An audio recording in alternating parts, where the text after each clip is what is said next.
I'm WRTV Investigates Kara Kenny. We wanted to find out how much drug companies are paying Indiana doctors to talk about these GLP-1 medications. Now, this practice is perfectly legal. In fact, it's all public record right here on this website, thanks to a 2010 law called the Physician Payment Sunshine Act. WRTV Investigates partnered with researchers at the Missouri School of Journalism to analyze open payments. That's the federal database that tracks payments from drug companies to doctors. We found more than 4,100 Indiana doctors received compensation in 2024 from either Eli Lilly or Novo Nordisk to talk about the drugs Ozempic, Wegovy, Zepbound, and Mounjaro. Just for these 4 GLP-1s, drug companies paid $500,000 to Indiana doctors in 2024. Drug companies are required to report the totals to the government for money spent on flights, hotels, meals, and drinks for doctors to attend and speak at conferences. Some Indiana doctors stood out.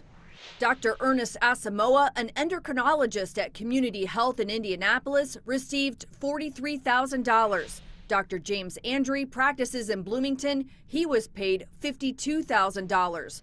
Dr. Whitney Blakely, a bariatric medicine doctor who previously worked for Community Health in Indianapolis, received $53,000.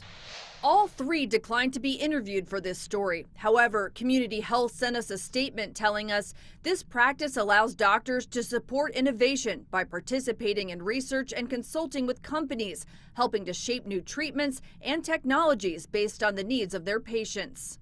Dr. Isaiah Pittman received more than $41,000 in 2024. He did agree to speak with us on camera. You were second in the state with about $38,000 from Lilly. Talk to me about... I would imagine I would be first, but okay. Dr. Pittman is an endocrinologist and biochemist. I lecture all over the country. I lecture outside of the country.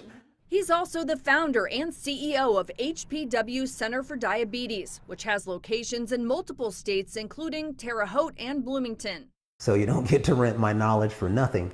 So yes, I'm compensated for lecturing for Lilly. I'm compensated for lecturing for Novo. So what happens when you're diabetic? He says those lectures educate doctors about diabetes and GLP-1s. I've been using them from the beginning.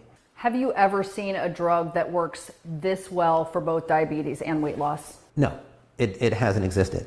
Dr. Pittman teaches fellow doctors about benefits beyond weight loss. We're talking about a medicine that's been proven to reduce cardiovascular events by 26%, been proven to reduce strokes. In a statement to WRTV, Novo Nordisk tells us responsible engagement between pharmaceutical companies and the medical community is good for patients and advances care and science. The government does not require doctors to report the number of prescriptions they write for each drug. However, this 2017 study from Georgetown University looked into whether the amount of money paid to a doctor influenced what drugs they prescribed. It found that gifts from pharmaceutical companies influenced prescribing behavior, and that larger gifts elicited a larger impact. It has a trickle-down effect.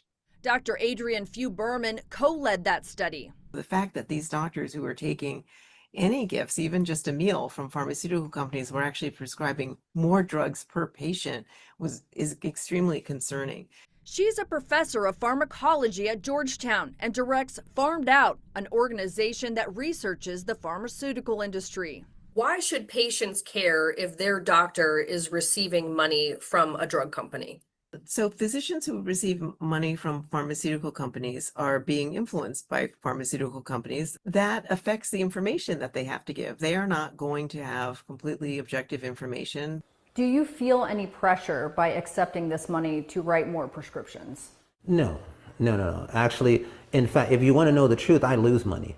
I go out and do these lectures purely for the sake of education. Dr. Pittman could not say how many prescriptions he writes for GLP-1s, but says only about 5% of his GLP-1 prescriptions are solely for weight loss. If you do a real evaluation of your average obese patient, you will find that they are actually mild or sometimes significant diabetics.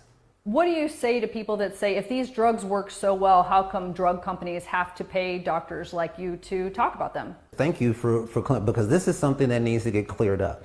Dr. Pittman explains he took part in a federal government program that paid his tuition. The MD, PhD, our job is to teach, do research, and see patients. He understands why patients might be concerned money from drug companies could sway which prescriptions they write. It absolutely can if that individual is not real versed on the science and physiology behind those medicines, which I absolutely would agree. That's what happened with pain medicines and narcotics. Sue Seifert is one of Dr. Pittman's patients. She has no issue with him accepting money from pharmaceutical companies. He is just so dedicated to his patients and to other doctors to have them learn everything he knows, because he's always doing research, and I respect him for that. Here's how to look up your own doctor. Go to Open Payments. We've created a link in this story on WRTV.com.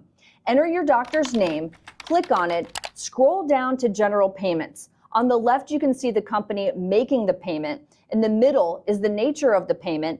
The date is on the right, as well as the amount. If you click on the amount, you can see specific drugs that doctor received money for. Kara Kenny, WRTV.